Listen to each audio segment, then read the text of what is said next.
Okay, so we've come down to the Atelier, which is, I think they're old engine sheds, railway engine sheds. And you come in through this spectacular facade and are greeted by a long line of books on an extended plinth.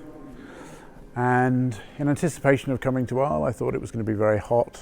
It's going to be quite tiring walking around. But actually the most tiring thing we have done so far is look through half of these books. Last year, this is the 2014 Book Award, obviously. Last year they had 630 odd books. It feels like we've just looked through about 300 and we've only got halfway. Now we have to go back and look at the books all down the other side. How we're going to have the energy to look at the other things, the Discovery Award, which is selected by a number of prestigious curators, or the whatever else is in this enormous space.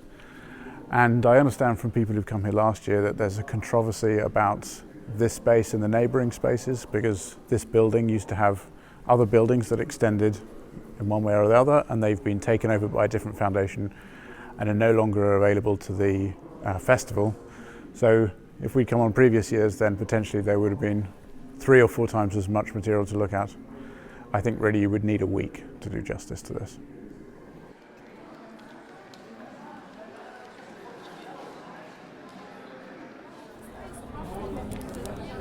It's late in the evening on the second day of Arles. We've gone to a place that we haven't been to before. Yes. And I'm here with Annette Booth, who is from Aperture. Yes. I'm the exhibitions manager at Aperture. You're the exhibitions manager? Yes. So this morning we visited the show of Chinese photo books. Yes. And you're responsible for putting it together. Yes. I've been responsible for all the installation of the vitrines, the frames, the text, of course with a wonderful team from Aperture. But it's really the wonderful team of Arles that's helped put it together. Yeah. They have 2 people who are fully responsible for just making sure books look really great in the vitrines. 2 people responsible for making the books look good in the vitrines? Yes, for making supports. Yeah. Just 2 people are dedicated to that the full time. Yeah. There's been a team of, I believe, 4 who have been dedicated to all the wallpapers on the wall. Yeah. There was... Now, before you say any more, we should say that this is quite an unusual exhibition. This is not a white space. So when you describe it taking more time... You want me to explain this a bit? Yeah, describe what's the experience of somebody going into the show. Okay, well, you're going to go into the Bureau de Lys, which is a old 70s bank that was given to the festival for just 1 year, which means that it's currently in the dark. We experience the show with a torch in hand, so we can investigate the books in a quite interesting manner, and it's a lot of fun.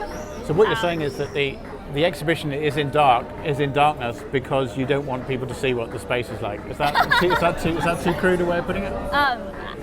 It's partially true. It sounds crude, and this is not an Aperture thing. This is an Arles thing. Francois has been quite creative and in making the space in the dark, so that we can focus on the fantastic collection of art and not focus on the walls and the floor, which are understandably not very attractive for an old 70s bank. There's an amazing collection of books which helps explain the history of photography from the 1900s through to the present day. And along with this beautiful books, some of the books are portfolios where the pages can be separated from the book itself. And then Racontredal has framed those and put them on the wall. So we're looking at books and vitrines, we're looking at framed portfolio pages on the wall, and then also video where you can flip through the pages and enjoy the inside of the book, because unfortunately they need to be in vitrines for the projection of the book. So, but what about the experience of Arles itself? It's notably not like going to, just a gallery. No, Arles is unique in the fact that, well, for me, I'm a person who has experienced the photo world very often through a New York City computer, where I'm stuck at my desk and writing some emails to unknown faces. And this gives me the opportunity to speak and meet and shake hands and give a kiss to somebody that maybe I've talked to in the past but have never had an opportunity to bond with or have a drink or eat a meal with, as yourself. I'm very much the better for that. Exactly. Yeah.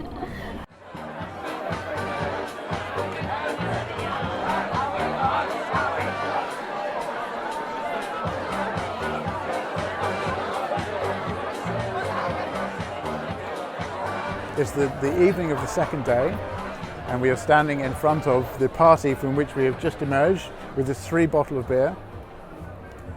This party is organised by Eric Kessels, who is one of the organisers of one of the exhibitions that we didn't quite get to see. There are projections on the wall of zany and unusual pictures taken off the internet, and all the royalty of the photographic world are milling around in the party, gossiping about how things are being run and about what they like and what they don't like. So much business seems to be done by coming and meeting people and going for a drink with them afterwards, and then going to a party like this. And everybody's very welcoming, and there's free beer, so what could possibly go wrong?